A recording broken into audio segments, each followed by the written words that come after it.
Good morning. Happy Thursday. Morning. Morning. Valiant Stream Thursday. It's my favorite day of the week because we get to talk, but other people get to watch us talk. That's It's better than us. Yeah. um, Justin, how are you doing? I'm doing great. Thank you. I am happy to be back. Happy to have you back. Your expertise is always very welcome. Thank Yeah. you. George, how are you doing? I'm doing great. And Justin, thanks for joining us today. Of And course. Megan, thanks for introducing us so well. I'm really excited. This is a really cool one today. I'm really excited to jump in on this. Yeah, real quick, I just want to thank the viewers for hopping on. New viewers, welcome. You're in for quite a treat. And look down there. You can watch our streams, webinars, tutorials, and more on YouTube. We have a very robust YouTube library at this point. Mhm. And check us out. You'll see other team members. It's a good way to kind of get to know us before you have to have a call with us. Yes. It gives you a real good idea. And yeah, visit us at thevaliantway.com. Thank you, Matt. No, George, we do have a great topic today. And you and I, when we were discussing this topic, talked about how much it comes up now in our prospect meetings.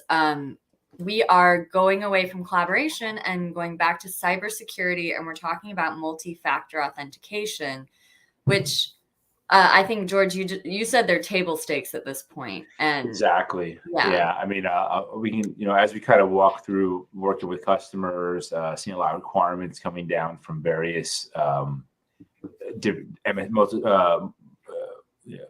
service agreements. We're seeing that it's become like a requirement. I don't think you can even get cyber liability insurance at this point without it. And if you do have cyber liability insurance and you don't have the multi-factor, especially on key accounts, you may be actually in violation of your policy and be uncovered. So I think it's really important. And now, unfortunately, we're seeing, and that's part of what we want to talk about today, is that the attacks against it are ratcheting up. So it's really important. So I think we should just dive in and start really getting into it. So where do we go next, Megan? Well, I think we're going to talk about a recent breach, I believe, Okta's recent breach. Correct. Yeah. So Okta is they're an identity management and MFA provider service similar to let's say like Azure AD or Jump Cloud or things like that. And there was a breach that occurred. It's been in the news for a bit recently that they had a security incident, and I think there were a few interesting pieces related to this. The first being that they had the initial activity that something was going on was detected back in January, on January 20th, and we're now months later that this is hitting the news cycle and that things are being done about it. That there was the way that they phrased it was a 5-day window of when the hack occurred, and it was appears to have come through a third party, not direct from them, but basically hopping from a third party that was working with them that then had access to to some of their systems, production systems. It's a lateral attack, kind of working their way through. Yeah, I hear about these a lot, right? I feel like a lot of big breaches happen through third-party attacks. And that's part of what when at least when our clients get those security attestation forms or things like that, that's what that is geared towards. In those cases, you are the third party for your customer. And the organization, especially if you're looking at like Fortune 500, Fortune 1000, these organizations, they are looking to make sure that the third parties that they work with are secured so that it's not a vector into their systems or into their data for other pieces. And I mean, see, even with this, it can happen to even a security minded company, which is why we always say it's not if, it's when. It's something that can happen, and to be prepared for that. Unfortunately for Okta was that, with a third party, they may not have had the visibility into it right away. And third party might not have reported it because, they their team had to go and kind of uncover this and audit it, try to recover it. I mean, luckily, when some of the reports are showing that they had to review over 120,000 log entries to try to figure out and replay the attack to understand the vector.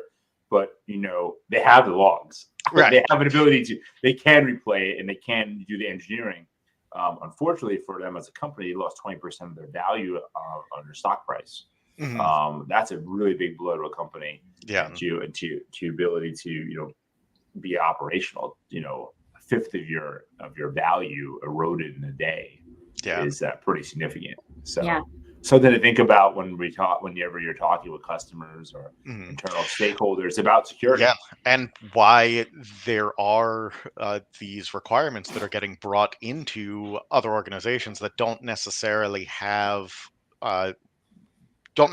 fall under some type of governance themselves, but working with clients that like the Fortune 500 company, they're concerned about they don't want to lose 20% of their stock value for something, and if the companies that they're working with are a potential a potential risk for that, they're gonna look for companies that don't have that risk.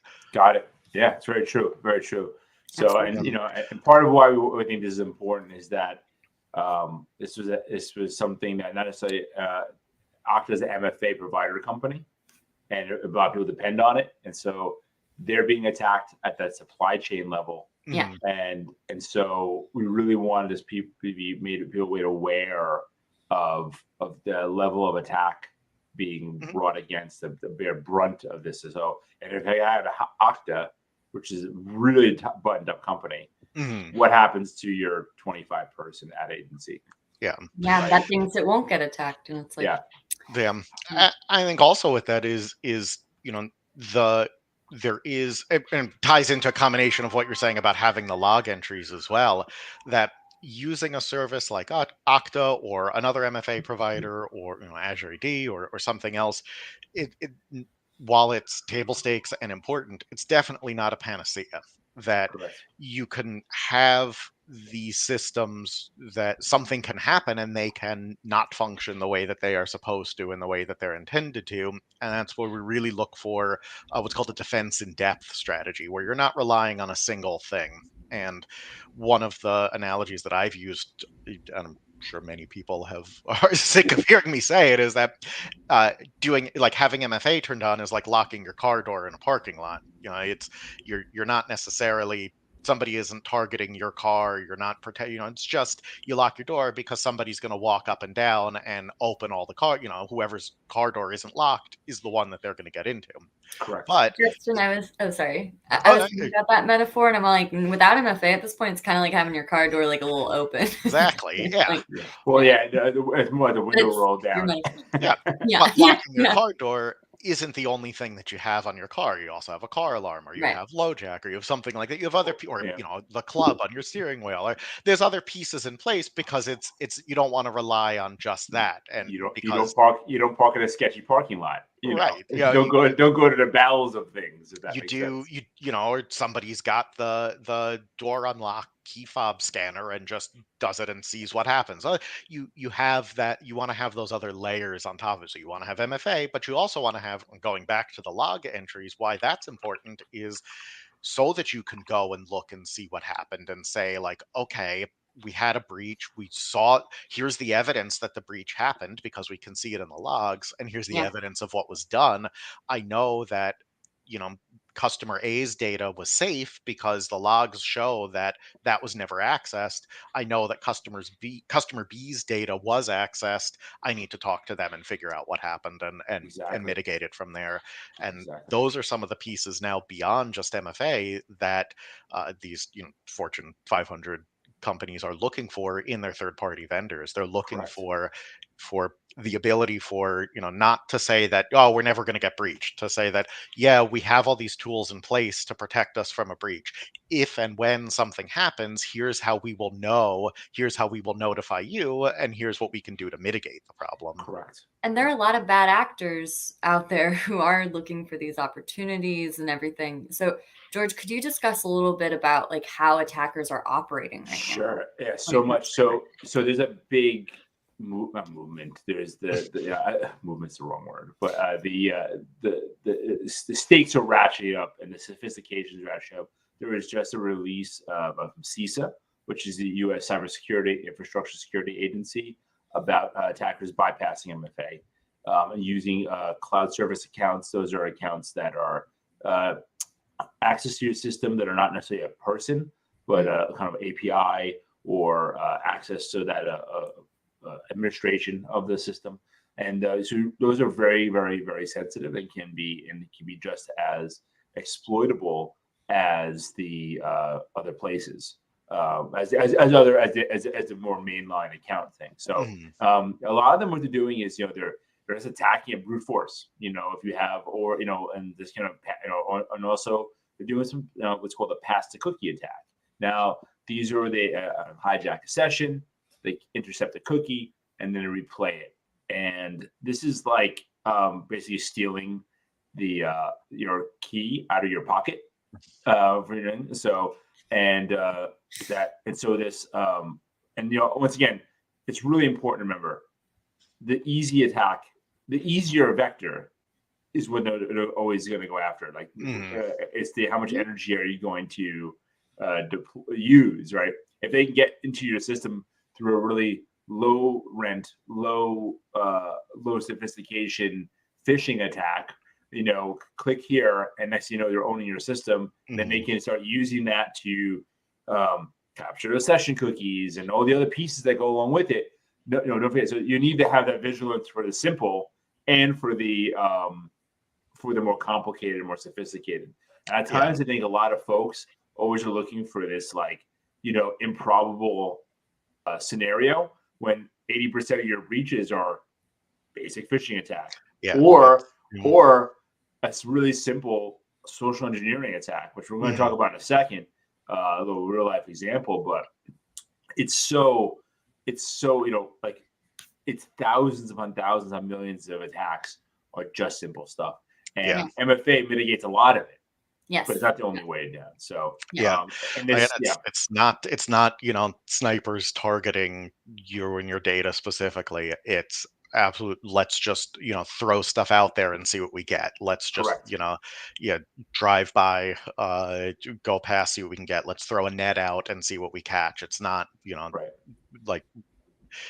There certainly are very targeted attacks and things that can happen, but the majority by far, it's just opportunity. It's just walking by and the car door's unlocked. That's the car I'm gonna try and steal because the car door's unlocked, so it's easier. Also, yes, and never forget, once again, not to reiterate it for people sick of hearing us saying it, you need to train people on identifying really bad emails.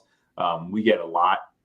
You're fairly visible folks out there, and LinkedIn. You're so active on social. You're getting it all day, every day. Having a good anti-phishing solution in place, combined with some user awareness and ongoing user awareness, because is the training, the sophistication is ratcheting up. I've seen some ones that are really good. Really careful. And I've seen people post on LinkedIn that they got a new job, and within minutes get fake emails that look like they're from the owner of that company asking them to buy gift cards. I mean, it's hey everybody, no one's ever going to ask you to buy a gift card. Yeah. Just note to self. So I think obviously there's other kind of attacks. There's a thing called SIM swapping, where it allows you for SMS related attacks, particularly. That's why we always recommend, if you can use another mechanism than SMS or some text messages to your phone. We really recommend time-based one-time password, or even a token-based system, a physical token. So in the order of security, the physical token obviously is going to be the most secure because it's a thing you physically have. Step down from that, the apps where you approve or deny are next, because they allow you just to tap it, but also to deny it, which is important. So it's a real time and a real time ability to block. Next after that are the 6-digit codes that automatically generate the time-based one time, Right. because you're not relying on anything being sent. And then after that would be code sent to SMS. text, code sent to Right. email, things like that. So Yeah. if you can avoid that as a method, please do. We have a great question, as always, from Stefan. Thank you, Stefan. For an SMB size business, can you stay with a single vendor like Microsoft for your tools, or is there a benefit to using different tools? That's a really great question, Steph. And honestly, if you can stay with the one ecosystem, it is simpler to secure because you have less exposure through either the different vendors having critical breaches or critical patches. The time base. It also allows your staff to really know how to use the tools and spot behaviors that may be out of line with how those tools are operating. I think now it really depends. Depends on your business. One of the bigger areas where SMBs kind of have issues is that when you're using multiple lines of business applications, some cloud, some on-premise, something in between, hybrid, you may have an issue where you can't have it live inside that live within that ecosystem. And some example of the line of business would be like, we use Salesforce here, which may have its own authentication mechanism. Or let's say I use QuickBooks. It's a great example. I mean, how many small businesses use QuickBooks? Yeah. So. Yeah, and more important than necessarily keeping everything within one, like we use Microsoft for this, we're going to use Microsoft for everything, is to try and keep as many things together that make sense to be together and find the pieces that work, that fit with what you need, and make a clear line and a clear process and clear documentation of what those things are. So if you're, like, yeah, we use Microsoft for email and we're using Microsoft Security, but now we're also using Salesforce for this other thing and QuickBooks for this other thing.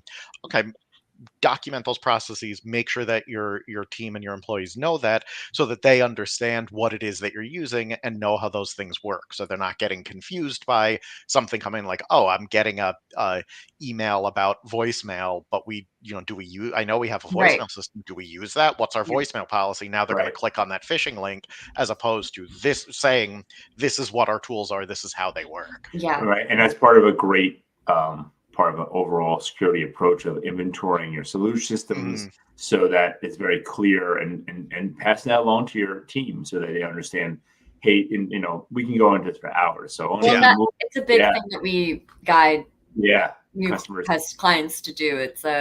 It's being on Stack, having the policies, being all that. I think the stat I've seen kicked around was that most small businesses have between 70 and 100 applications that are utilized across the entire enterprise. And that's small, medium businesses. That's not enterprise customers. Those are sub 200 staff member companies. So that's a lot of systems that have data in it to secure. So the more you can consolidate, the better. On a surface area. Exactly. So I think, go ahead, Megan, please. I think you were going to do that. I think I read some great real world examples here. And this goes back to the true, not if, but when idea, and having a plan and knowing how to sort of spot these potential breaches or attacks, and try to stop it before it gets in. And if it does get in, obviously you want to plan to deal with it or manage it. But I think that recently Matt was telling us he had a situation with a wireless carrier, and it kind of moving around one-time code and person at a store, and it was kind of a SIM attack and IMEI and trying to get access to his phone, which has access to a ton of your different resources, and that is a very different place. So. Luckily, he was able to kind of manage it, and nothing bad happened. The text code saved him on that one. Exactly. When the guy didn't have it on. They said, okay, no problem, we're all set. We just need you to verify the code. I'm sending your phone, and it went to Matt, not to the other person. So so luckily, that was enough to save it. Just a note here. You gotta be really careful with be really careful with these sort of things, especially if something's unexpected. You should click on it ever. Like if you get a message from your bank saying, please click on this thing, don't click on it. Yeah. Don't click on it. Don't click on it. Just go to your account. Go to your account through a different mechanism, through a different methodology. If you get something from Verizon, go to Verizon directly. Store that. If you're not sure, if it's a credit card situation, take the card out and look at the back of the card and call it. Yeah. That's the right mechanism to do it. And don't give away those extra digits you don't do. But Justin, you have a great real example. Oh, yeah. That kind of prompted this whole stream. Yeah. So for a very convoluted reason, Candy and I were in the market for a pair of Finches, and we were. She was looking at this site that it's similar to Craigslist in the sense of like people can post, but it's specifically for like animal and pet adoption and stuff, and it's generally considered to be on the up and up, because in order to post for something you have to pay, so it's not like open to everybody. And there just happened to be one about good price on a breeding pair of finches, and we're like, oh, okay, great. So she reaches out to them, and they start messaging back like, hey, we've had a lot of problem with scammers, so we're going to send you a code to your cell phone. Just send us back the code so that we can verify who you are. I was like, okay, that makes sense. They're trying to protect against scammers. She does it, gets the code, sends them the code, doesn't hear anything for a few minutes, and then they say, didn't work, do you have another cell phone? And she was like, okay, something's weird, and stops talking to them.